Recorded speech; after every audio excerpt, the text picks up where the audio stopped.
Merci beaucoup. Que Dieu vous bénisse. J'aimerais que tu salues ton voisin et que tu lui dises bonne année. Dis-lui bonne année. Que ce soit une année là de miel. Que Dieu te donne l'argent dans cette année. Et que tu finisses cette année dans le nom de Jésus. Acclamez l'Éternel dans le nom puissant de Jésus.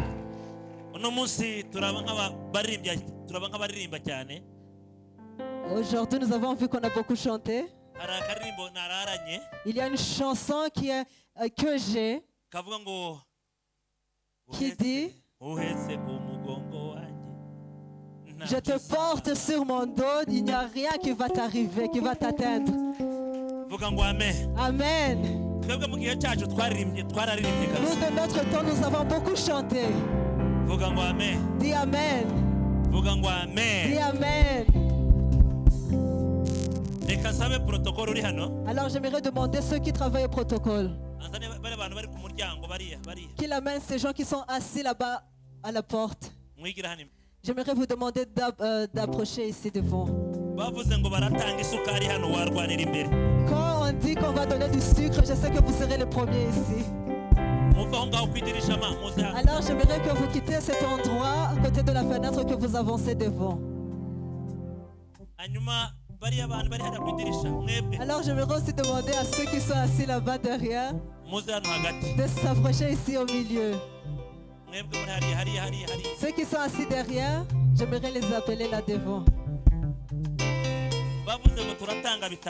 Si on dit qu'on va donner 5 000 à chaque personne, les personnes vont se battre pour s'asseoir là devant.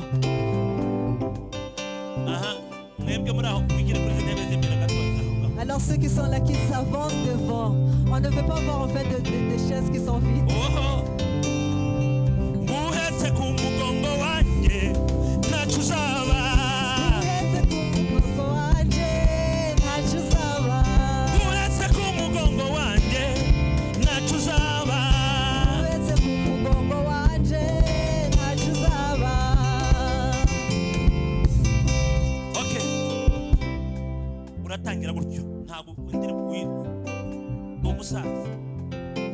Méditez les sons.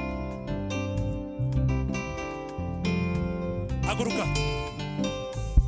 Uhetse ku mugongo wanje nachuzaba. Uhetse ku mugongo wanje nachuzaba.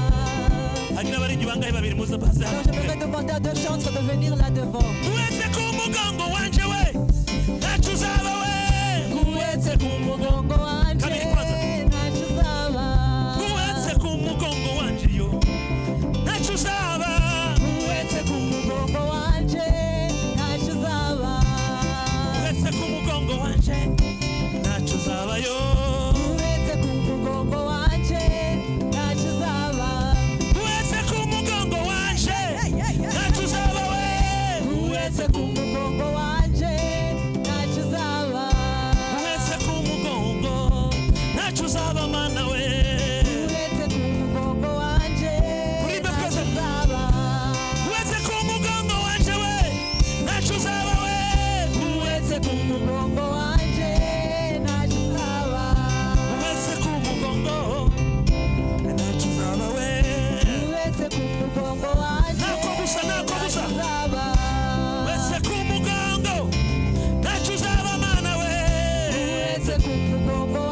Muri telefone uhetse ku mugongo wanje we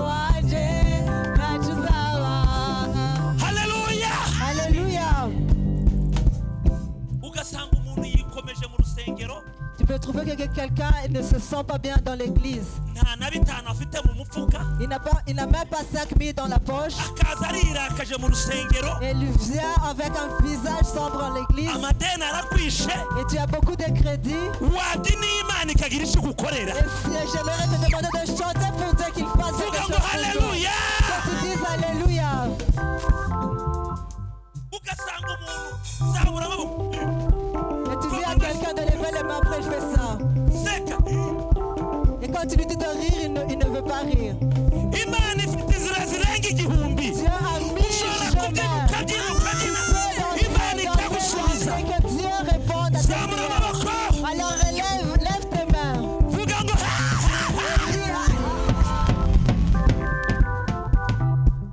haleluya Alléluia.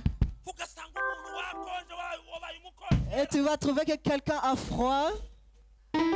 bakubaza ngo se babwirijwe ngo haje umugabo w'ubwanwa Et après, quand on te demande qu'est-ce qu'on a prêché, tu dis il y a un homme qui a la barbe qui est venu. yasomye hehe Et où est-ce qu'il a lu?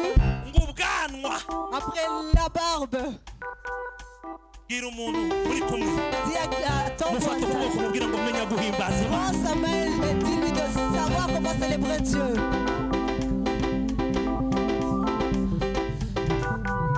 umwana haguruka haguruka haguruka J'aimerais demander à ces deux enfants de se lever. zamura ibiganza uvuga ngo Lève tes mains, dis Alléluia. iki ni icyumweru cya mbere Ceci est le premier dimanche. ni njye wagiriwe amahirwe C'est le temps que Dieu t'a donné, t'a fait grâce. muri 2026 En 2026, muri asambure y'i Butare dans l'assemblée de Butare, huye Huye, habwirije bishop bienvenu le prédicateur est bien wese ku bienvenu. mugongo waje we ntacyo uzaba wese ku mugongo waje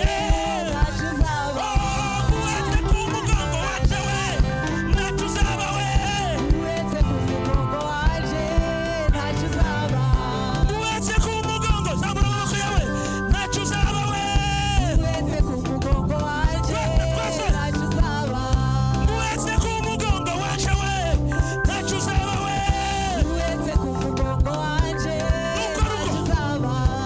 wese ku mugongo fata ku mugongo ntacyo uzaba we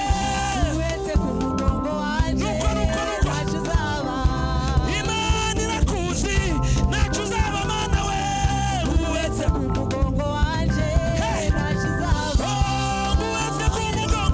mana we ntacyo uzaba yo gira amaboko yawe urya ayiwe mana ntacyo uzaba we wese zama amaboko yawe wese ku mugongo waje we ntacyo uzaba we wese ku mugongo waje ntacyo uzaba haleluya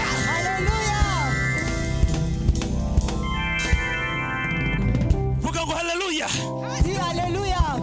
nugera mu rusengero Et quand tu arrives à l'église nusanga urusengero ari VIP et que tu trouves que l'église est pour les VIP, wowe ntuzabe VIP toi ne deviens pas un VIP. VIP ni umuntu umwe gusa VIP, c'est une seule ni personne. uwaremye ijuru n'isi C'est celui qui a créé les vuga cieux ngo et la haleluya terre. Dis Alléluia. abantu ntibagikira indwara kubera kwikomeza Il y a les gens qui ne savent pas danser parce qu'ils sont endurcis. nanjye nabyinira imana ashaje Moi aussi, je veux danser pour Dieu si je veux. nanjye nasamura amaboko ashaje Moi aussi, je vais lever mes mains si je le veux. vuga ngo amen Dis Amen. vuga ngo amen Dis Amen. vuga ngo haleluya Dis Alléluia. vuga ngo haleluya Dis Alléluia.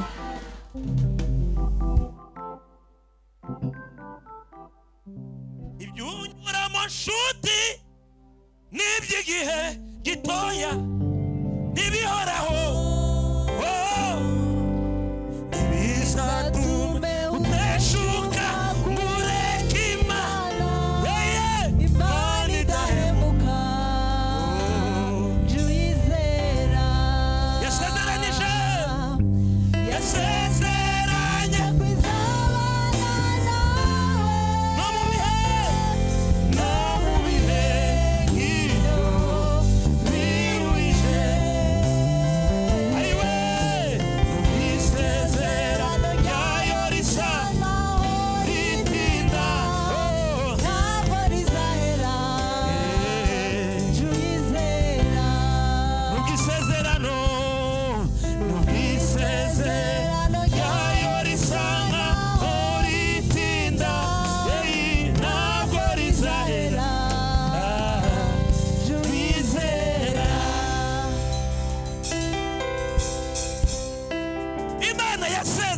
kubana nawe. Dieu t'a promis qu'il sera avec toi.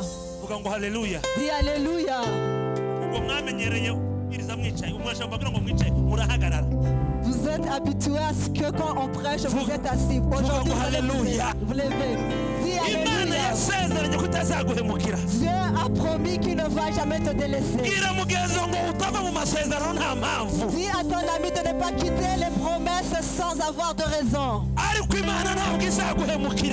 ne va pas te délaisser. C'est nous qui sortons de ces promesses sans avoir de cause. Dieu ne va pas nous délaisser. Dis à ton voisin, ceci est l'année là où tu vas voir les promesses. Ceci est l'année là où tu vas recevoir. Ne sortez pas des promesses sans avoir de cause. Dis alléluia. Dis amen.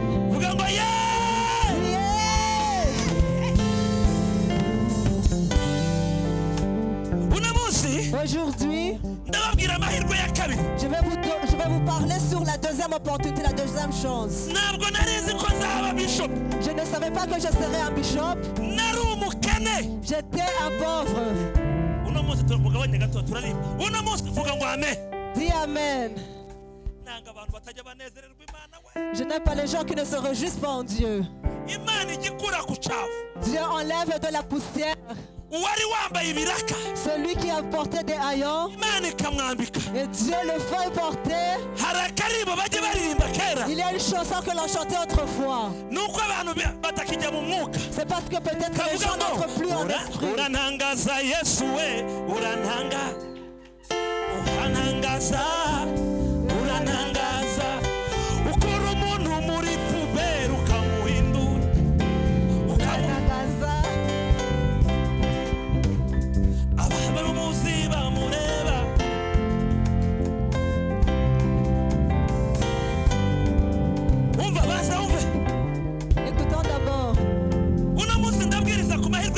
Aujourd'hui, je vais vous parler de la deuxième chance. Quand Dieu te donne une deuxième opportunité, la première chose qu'il fera, c'est qu'il te fasse d'abord laver. Il va d'abord te laver. Et après cela, il prend la pommade et il le met sur ton corps. Il y a des personnes à qui Dieu va faire, à qui Dieu va appliquer de la pommade aujourd'hui. Dis à la personne qui est à côté de toi que parmi les gens que Dieu va mettre la pommade, moi aussi je suis de ce nombre. Dis alléluia. Dis alléluia. Laisse-moi te dire trois choses. Dieu va te faire laver. Dieu va mettre de la pommade sur toi. Et après avoir fait cela, il va te faire porter de nouvelles habits. Alléluia. Alors dans la deuxième chance, une personne porte et se porte bien. Laisse-moi vous dire ceci. Les femmes, vous les mamans, les femmes, une fois que vous changez vos habits et vous changez aussi vos souliers, quand vous portez les chaussures au talon, vous dites Dieu m'a secouru.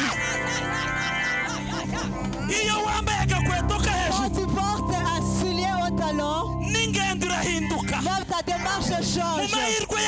Alors dans les deuxièmes chances, même la démarche va changer. Dans la deuxième chance, même tes habits vont changer. Alors que tu ne portes pas seulement les souliers qui sont devant. Parce que cela veut dire, cela ne fait rien. Mais ceux qui sont au talon, les hauts talons disent qu'il y a quelque chose que Dieu a fait. Dis alléluia. Que les gens ne te voient pas seulement avec d'un seul regard.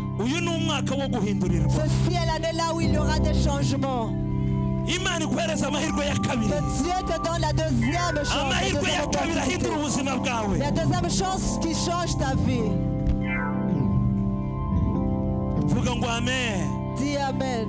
Nari umukene. J'étais pauvre. Nari umukene. J'étais pauvre. Ngava Nyamirambo. Et je partais de Nyamirambo. Ngajya Kicukiro. Je marchais jusqu'à Kicukiro. N'amaguru. Nambaye n'ibiraka. Et je portais aussi des habits, des mauvais habits. Mais j'ai travaillé pour Dieu. Et on m'appelait aussi des noms. Parce que je portais un habit qui est rouge et vert. Ce sont deux couleurs qui ne se mélangent pas. Et après m'avoir vu, et ils disaient, regardez, bienvenue qui porte ces habits. Et ils vont aussi te nommer des noms que ta mère ne t'a pas donné. Il y a des gens qui t'ont appelé des noms. Mais ton nom original va revenir au nom de Jésus.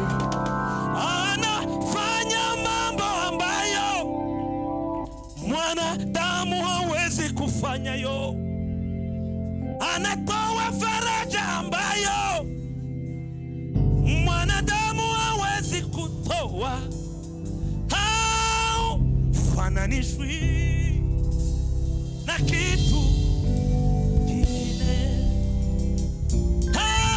Haufananishwi Baba na kitu kingine. Il y a des choses que Dieu fait, ce que ta mère ne peut pas faire pour toi, ce que ton père ne peut faire pour toi. Et Dieu fait cela. Dans les deuxièmes choses, Dieu va faire pour toi des choses, ce que ton père n'a pas fait pour toi. Mais tu vas le voir, tu vas le recevoir de Dieu. Alors nous allons chanter une autre chanson. Et après je vais lire pour vous des versets bibliques dans un livre. Et après je vais vous laisser ces écritures pour que vous vous rappelez de moi. Dis Alléluia. Dis Amen. Oh, mwami wanje Yesu, fata ukuboko kwanje, isi iraruhije, ishaka kunaniza, ubushobozi kugira ngo neshe, umana amahoro kugira ngo neshe, mwami Yesu, fata ukuboko kwanje. Okay. Umanuke gatoya.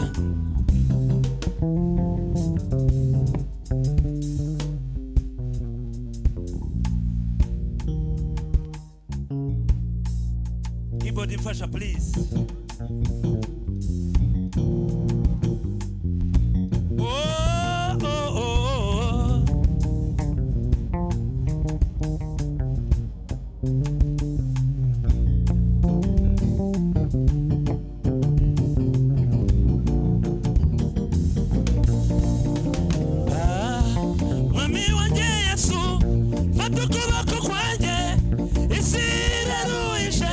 Ishaka kunaniza ubushobozi kugira ngo neshe, umena amahoro yo mu mutima. tugaragara turimbana twese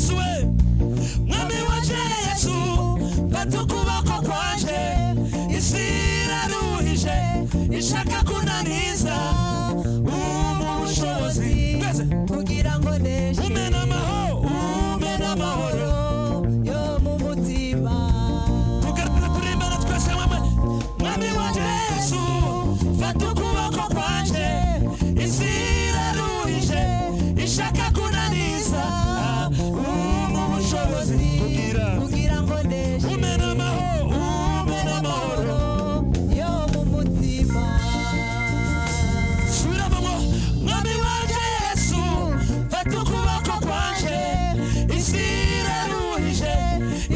kunaniza ubushobozi kugira ngo neshe, umena amahoro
s'asseoir au nom de Jésus.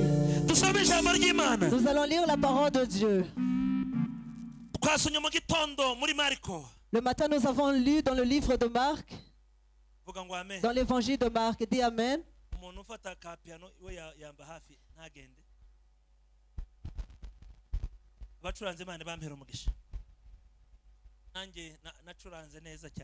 Moi, si j'étais musicien, je savais jouer beaucoup d'instruments. Mais aujourd'hui, je ne joue plus les instruments. Je joue seulement l'acoustique, c'est ça que je peux jouer là maintenant. Mais que Dieu vous fasse du bien. Le matin, je vous ai parlé de la deuxième chance. J'ai parlé d'un homme qui est né aveugle. Mais encore, j'ai ajouté un autre. Il y a un qui est né avec l'infirmité. Alors ce sont les deux personnes que je vais aborder dans 15 minutes. Le matin, j'ai parlé de l'homme qui s'appelait Bartimée. Il n'y avait pas de l'espoir qu'il puisse retrouver la vue. Il est né aveugle. Mais un jour, les jours se ressemblent, mais ils ne sont pas les mêmes. Les jours peuvent se ressembler, mais ils n'ont pas le même pouvoir. Les jours peuvent se ressembler, mais les choses que l'on fait pendant ces jours ne sont pas les mêmes. Nous avons lu dans l'évangile de Marc 10,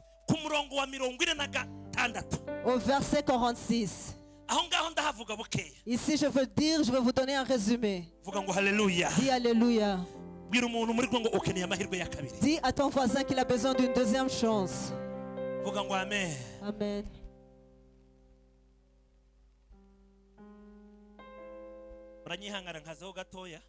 Vous allez patienter un peu.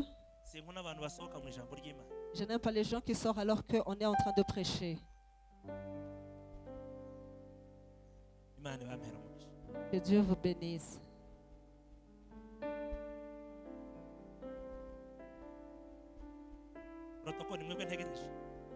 J'attends le protocole. Que Dieu vous bénisse. Quelqu'un est né aveugle. Et il est sorti ainsi du ventre de sa mère, sans avoir la vue. Mais Dieu lui a donné une deuxième chance. Parce que la première chance était déjà morte. Il est né aveugle. Alors un jour, alors qu'il était assis sur la rue, je ne sais pas si c'est la rue de Rouillé, et il a entendu une foule de personnes qui parlent. Jésus qui a ressuscité Lazare, celui-là qui a marché sur l'eau, il va passer par cette rue. Mais parce qu'il n'avait pas de la vue, il a entendu cela par les oreilles. Quand je parle des yeux, je parle des choses spirituelles. Si tu regardes les yeux d'une manière approfondie, tu vois l'importance de cela. Alors si je ramène cela sur le plan humain, quand on te trouve les yeux, cela est comparable à ton business. Quand tu as de l'échec, tu n'arrives pas à faire de business. Cela veut dire qu'on t'a troué les yeux. Mais ils ont oublié que ils t'ont laissé avec les oreilles et la bouche. Dis à ton ami que même si les yeux ont été troués, j'entends encore bien. Je peux encore entendre. Dis que même si mes yeux sont troués, je peux encore entendre. Et même ma bouche peut bien parler. Dis Alléluia. Il y a deux choses que je vous ai dit le matin qui est incompréhensible. C'est la bouche et les oreilles. Ah, dis Amen.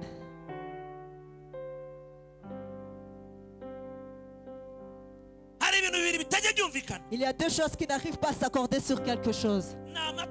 C'est la bouche et les oreilles. Les oreilles entendent,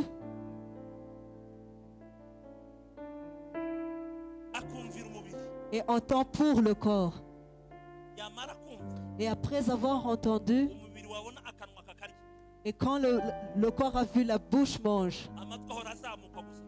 Et les oreilles montent comme ça chaque fois. Il n'y a pas de jour là où la bouche a partagé avec les oreilles. Demande à ton ami s'il est devenu les oreilles ou la bouche. Les gens sont devenus la bouche. Les gens voient seulement le mal, mais ils n'entendent pas la parole de Dieu. Ils ne veulent pas entendre ce que Dieu dit. Demande à Dieu s'il s'agit de la bouche ou des oreilles. Les gens sont devenus seulement la bouche.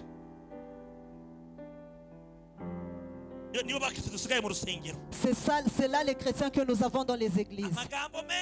Beaucoup de paroles. Et quand tu leur demandes ce que Dieu a dit, n'arrive pas.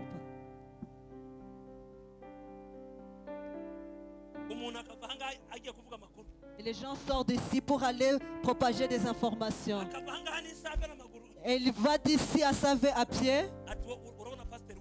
Et il va juste te demander comment est-ce que tu trouves notre pasteur. Est-ce qu'on doit le faire renverser ou quoi? Et quand tu lui demandes qu'est-ce que Dieu a dit, il n'y a rien qu'il n'a dit. C'est juste la bouche. Ils sont juste menés par leur bouche. Aujourd'hui, j'aimerais te demander de changer et que tu cesses d'être la bouche, mais que tu deviennes les oreilles et que tu entendes la parole de Dieu, que tu entends ce que l'Esprit Saint dit. Bartimée était aveugle, mais Dieu lui a laissé les oreilles ainsi que la bouche. En ce jour, les oreilles ont dit à la bouche: tu me fais toujours du mal. Tu manges la viande de la poule seule. Tu manges tout seul. Mais il n'y a pas de jour là où tu as partagé avec moi. Pendant tout le temps là où on a été ensemble, le riz qui vient de l'étranger, c'est toi qui manges ça seul. La viande de la poule et aussi du porc, tu manges. Alors tu veux que j'entende maintenant là où Jésus se trouve? Jamais. Non. Jamais de moi. C'est parce que je ne sais pas le français. Dis Amen. Il a dit vraiment non. Et il a conjugué le verbe refuser. À l'imparfait composé. À l'imparfait au passé composé. Je refuserai.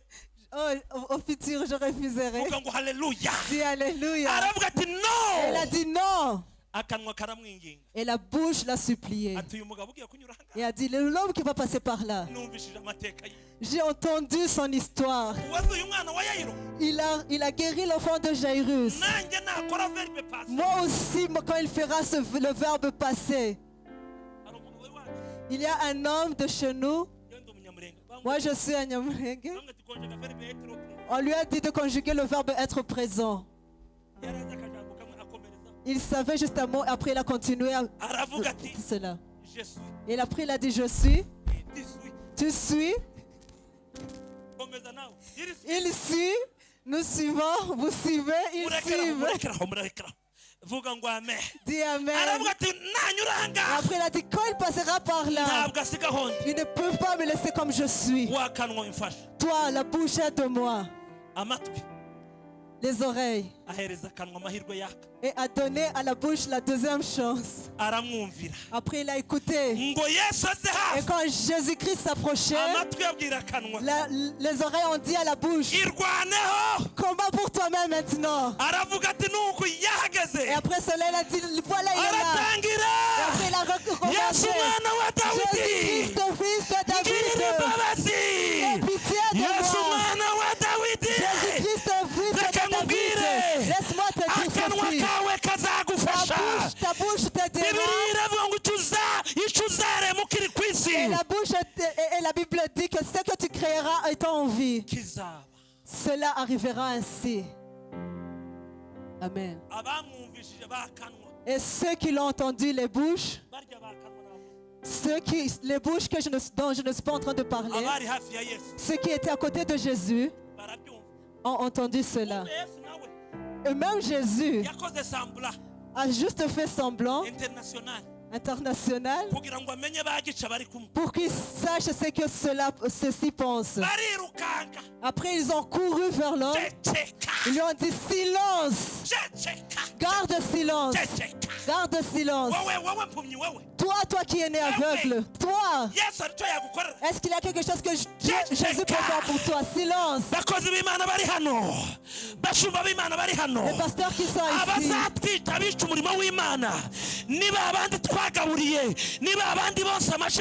ceux qui nous appelleront de mauvaises langues, ce sont ceux-là que nous avons unis. Il n'y a personne qui va tuer l'œuvre de Dieu. Ce sont ceux qui sont prêts. Il y a quelqu'un qui a dit que ce qui te mange se trouve en toi, à côté de toi. Et vous avez trouvé qu'il y a quelqu'un que le pasteur a prié pour cette personne la nuit et le jour. Et quand il commence à prophétiser, et vous allez trouver qu'il a fait monter les épaules. Il lève les épaules, laisse-moi te dire. Même si ton père aurait des problèmes mentaux, il reste ton père.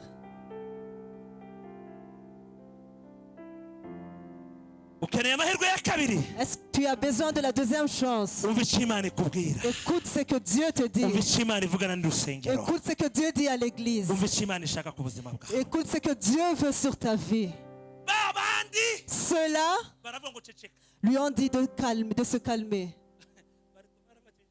Mais Bartimée a dit, moi, la bouche m'a donné une deuxième chance. Tu veux que je me taise? Même si vous disiez tous les mots. Jésus, je suis là. Jésus, je suis là. Yesu ndi hano. Dis hey.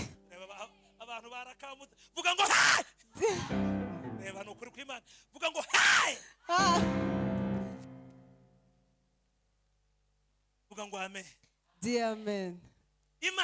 Dieu, c'est le Dieu qui entend. Dieu, c'est le Dieu qui travaille. C'est le Dieu qui ne fait pas les mêmes œuvres que ceux de l'homme. Alors Jésus s'est arrêté. Et après s'être arrêté, même les bouches qui étaient à côté de lui, qui le faisaient taire, chaque personne dans sa position, avec leurs bouches, ils attendaient une parole qui vient du roi. Après, il leur dit, vous-même qui avez apporté cette bouche, retourne là-bas et amène-le-moi. Il y a ce que Dieu fera pour toi. Il y a des gens qui ont dit que tu ne vas arriver nulle part. Cette année, il y a des gens qui ont dit que tu ne vas pas progresser. Mais vous allez progresser. Il y a des gens qui ont dit que tu ne vas pas faire quelque chose. Mais cela arrivera dans le nom de Jésus. Dis Alléluia. Attrape ton ami par la main et dis-lui que la deuxième chance est sur moi. Et Dieu va me répondre. Dis Amen. Alléluia. Alléluia. Assemblée de Dieu, c'est l'église qui nous a éduqués. Dis Amen. Ce jour-là, quand je me regarde, quand on a fait les assemblées de Dieu à Kigali, il y a une chanson que l'on aimait entonner. On fait enlever cette chanson du Congo et ça se trouvait dans la langue Gishi. Après, on a changé cela avec un certain type qui s'appelle Janvier. C'est notre chant. Cela dit... Quand j'étais dans le ventre de ma mère, personne ne savait comment j'étais. Et ma vie, c'était Dieu. C'était là le secret du Dieu vivant. Amen. Alors ce jour-là, alors qu'on chantait, nous avons, la flamme de Dieu, le feu de Dieu. le genre de vie que nous avons là maintenant, avec les gens qui ont amené le rêve de ce pays. Moi aussi, je faisais partie de ce monde. Dis Amen. Dis Amen.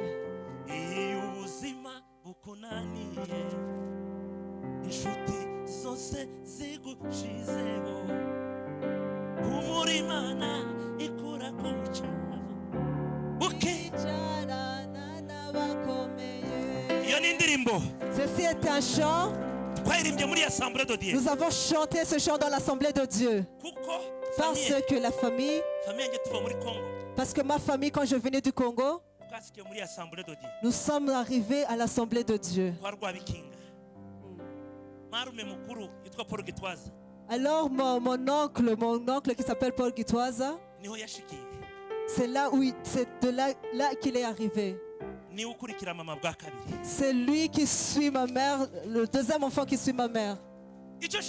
Alors ce que j'aimerais te dire, c'est que la deuxième chance, alors quand on l'a appelé, ceux-là qui l'ont dit de se calmer, de se taire, ils sont retournés. Après, ils lui ont dit, le roi t'attend. Et après cela, Bartimée s'est jeté. Alors, quand il s'est bien regardé, il a trouvé que le costume qu'il portait était sale. Il a trouvé que le costume qu'il portait sentait mal. Après, il a enlevé ça. Laisse-moi te dire ceci. Alors, si Dieu te donne la deuxième chance, alors tu te décharges de ton passé. Quand Dieu te donne la deuxième chance, même ta démarche change. Quand Dieu te donne la deuxième chance, tu portes même les hauts talents. C'est ainsi. Dis Amen. Quand Dieu te donne la deuxième chance, même ta façon de manger change. Même la place là où tu t'assieds. Même ceux-là avec qui tu riais ensemble. Les choses changent. Alors moi je te souhaite la deuxième chance. Je te souhaite la deuxième chance. Je souhaite à l'Assemblée de Dieu la deuxième chance, la deuxième opportunité. Je vous souhaite la deuxième opportunité. Je vous souhaite de progresser. Je vous souhaite d'être fortifié. Je vous souhaite de vivre. Cette année, c'est une année de changement. Dis à ton voisin que cette parole est pour moi. Dis Amen. Alors je vais parler de notre personne, après je vais terminer. Cela est écrit dans les Actes des Apôtres. C'est un verset que vous connaissez beaucoup. C'est écrit dans Actes 3, le premier verset. Les hommes qui s'appelaient Pierre et Jean, ils sont partis prier. Et maintenant, nous allons changer l'heure. Nous partions là à 5 heures du soir. Mais nous allons partir à 15 heures. Mais là, il y avait un objectif d'un homme qui était né avec une infirmité, qui n'avait pas de pied. Laisse-moi te dire ceci. Dieu fait des miracles. Les gens, une personne qui n'a pas de pieds, mais qui voit ses pieds pousser. Dieu est bon, Jésus est bon. La Bible nous dit qu'il est né avec l'infirmité et l'autre est né aveugle. C'est comme si on pouvait vous poser le pasteur. Cette rue de l'Assemblée, il passe dans cette rue combien de fois? Il ne peut pas compter le nombre de fois. Alors Pierre et Jean, cette église leur appartenait. Mais les jours sont différents.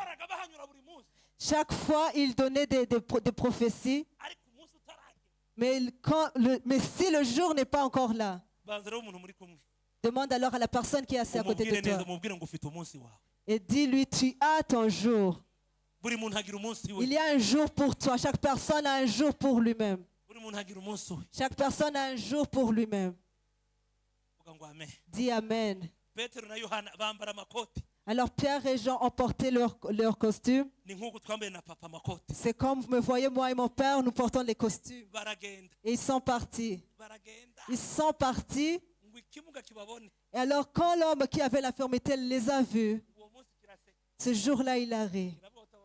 Et a dit, ces deux pasteurs, ces costumes qu'ils portent, je veux voir 5000.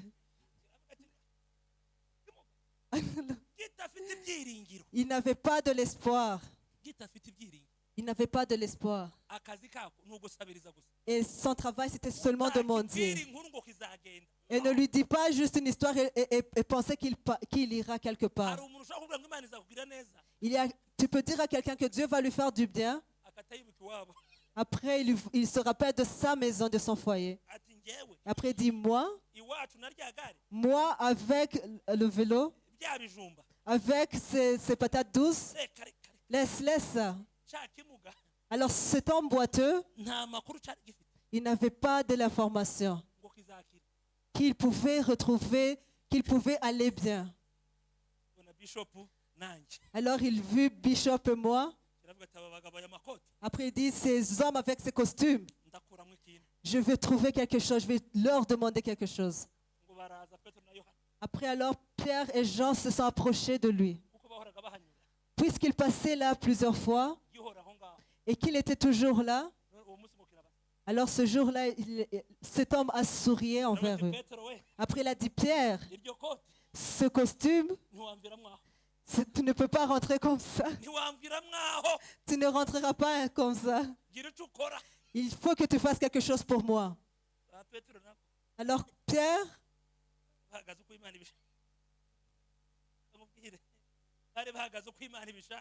il n'avait rien sur eux. Il y a des temps là où nous, les serviteurs de Dieu, nous portons des costumes, alors que dans nos poches, il n'y a rien.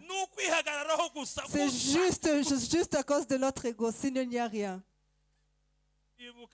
Alors ils se sont rappelés qu'ils n'ont même pas une petite monnaie, une pièce.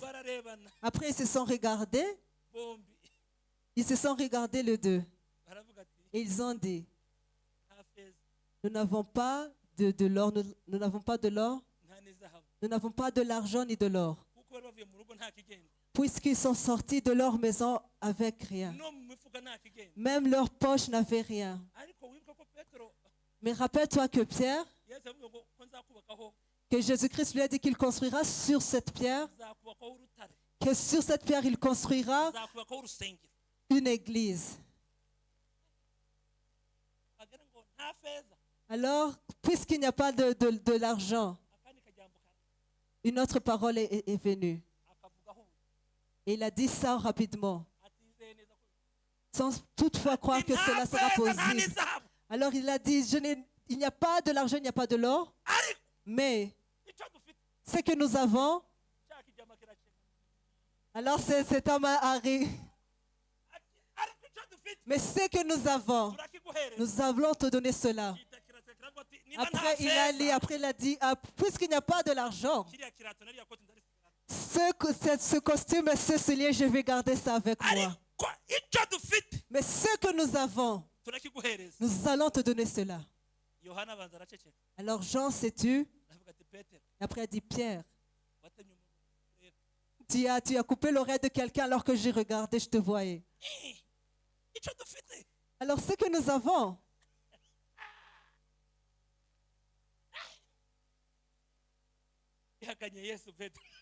Pierre, tu as renié Christ, tu as renié Jésus.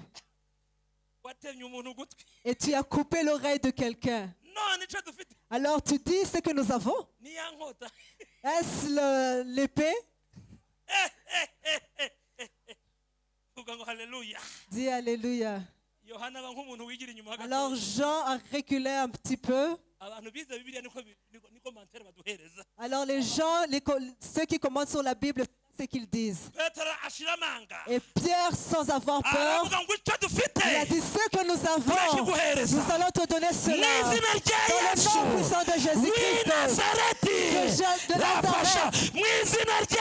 nom puissant de Jésus-Christ, qui est ressuscité, qui est mort et ressuscité,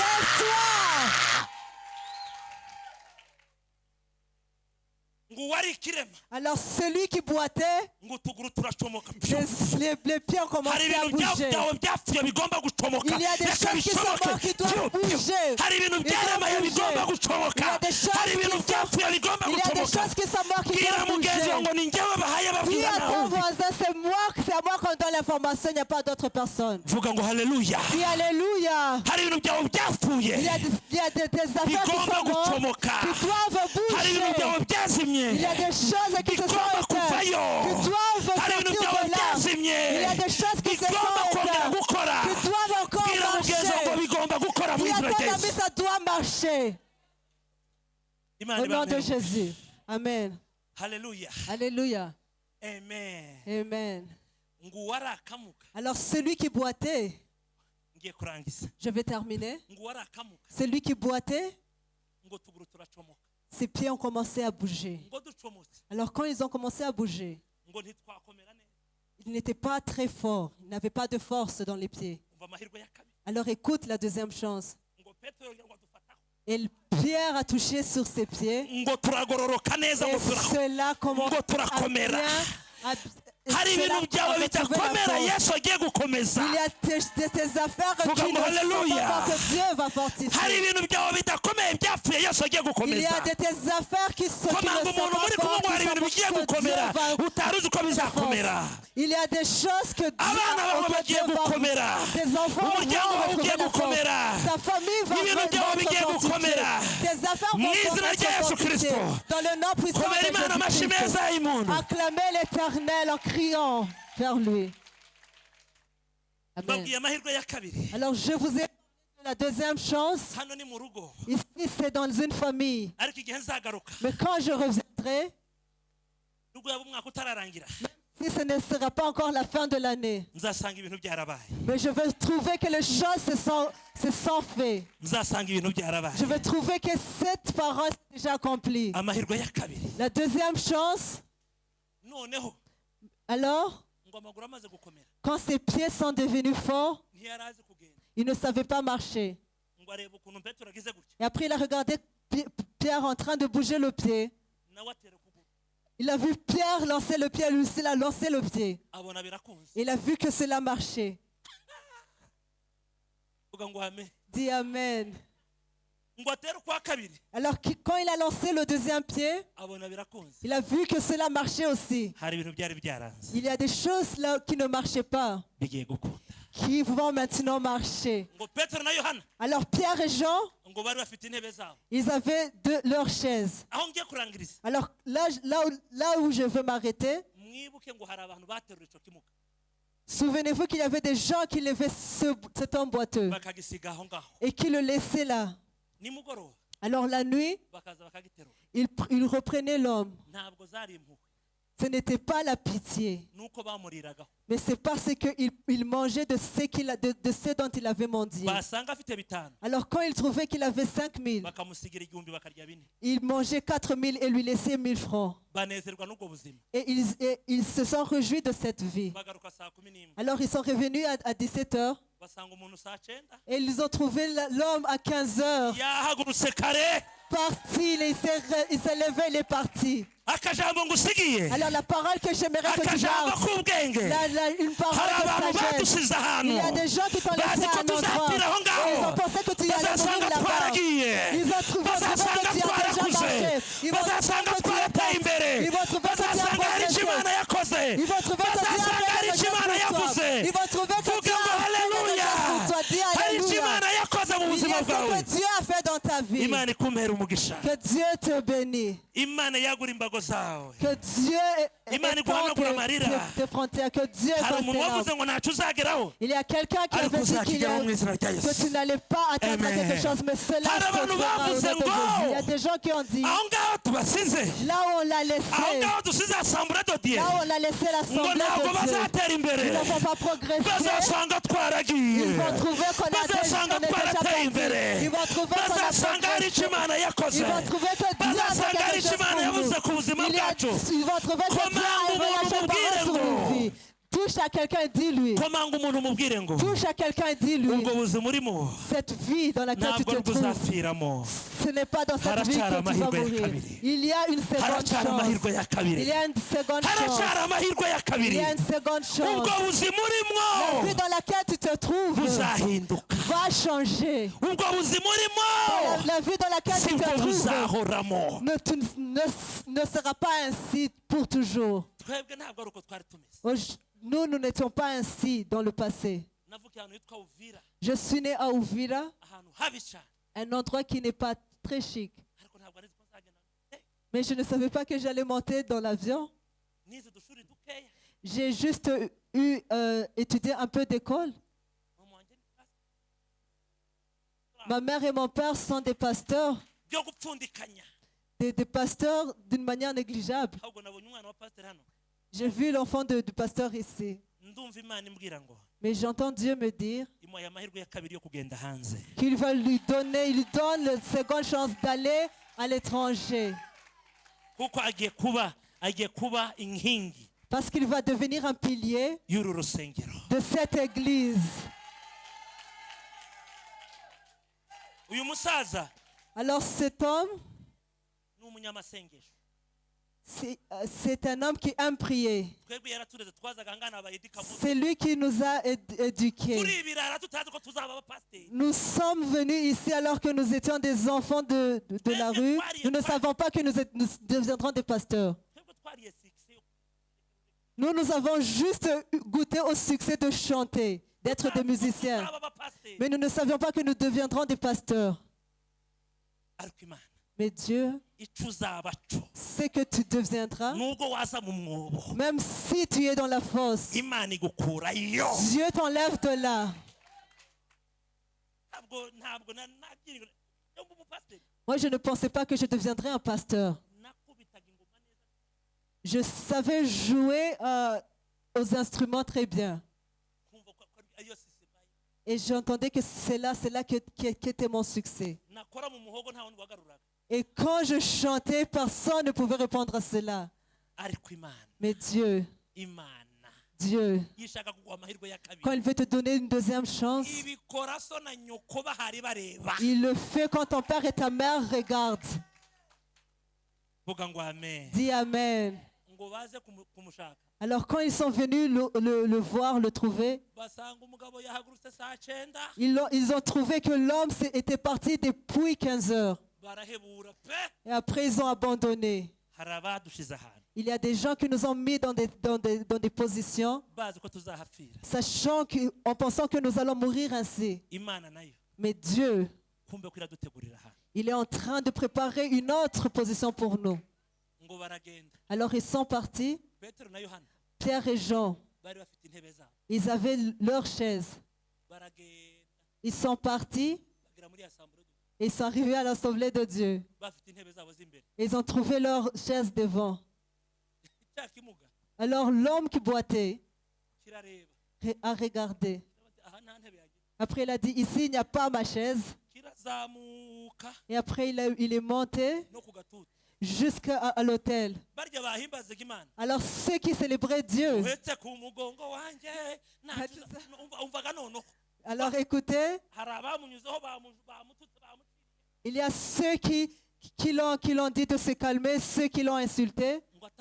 Alors quand il est venu à l'autel, alors les bouches l'ont vu. Et ils ont commencé à s'arracher les habits.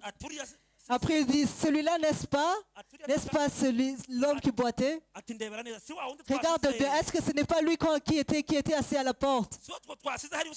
Est-ce que ce n'est pas lui qui mendiait dehors? Regarde, il lui ressemble. Regarde cette tête.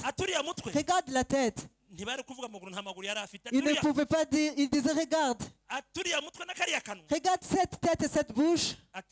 C'est lui. Alors il est bien monté. Et ceux qui l'avaient insulté et humilié, il s'est levé devant à l'autel. Il y a des gens qui l'ont dit que tu ne progresseras pas. Mais un jour, ils te verront Et un jour, ils verront que Dieu a changé ta vie. Alors, attrape ton ami par la main et dis-lui que Dieu te donne une deuxième chance. Et aussi que tu le fasses lever dans le nom puissant de Jésus-Christ. Que tu le fasses lever dans le nom de Jésus-Christ. Alors que celui qui joue au piano nous aide. Nous allons prier et dire à Dieu que nous avons besoin de la deuxième chance. Éternel, que tu aides, Papa, que tu nous aides. Éternel, nous avons besoin de la deuxième chance. Il y a une promesse que tu as dit sur notre vie. Éternel, que cela s'accomplisse sur nos vies. Éternel Dieu,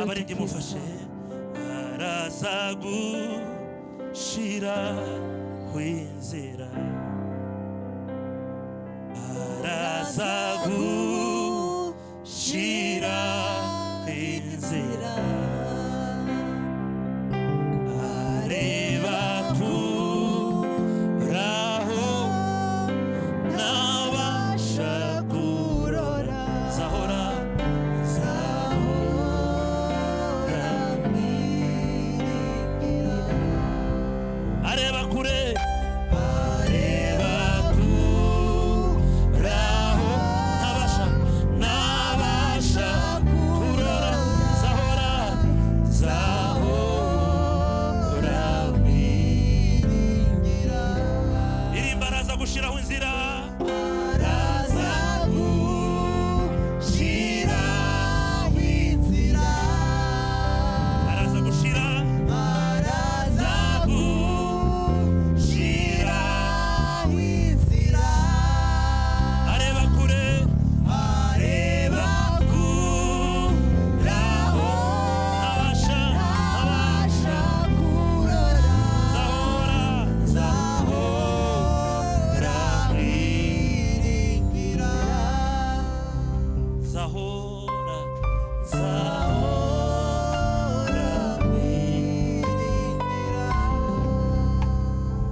Alors j'aimerais qu'on élève nos voix tous ensemble et qu'on dise à Dieu, je veux que tu me donnes une deuxième chance.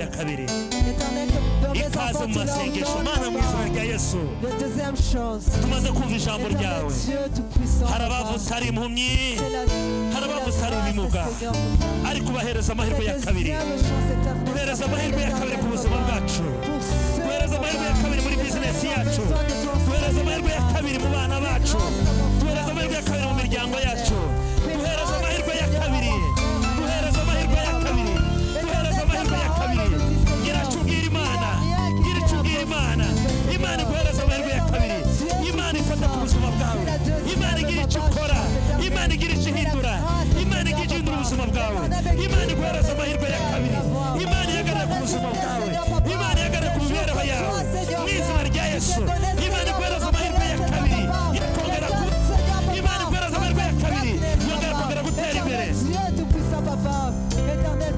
c'est la grâce, Seigneur, pour c'est de cette grâce que nous avons besoin, Papa.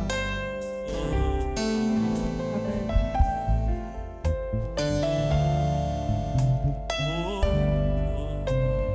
Tu es Dieu, Seigneur.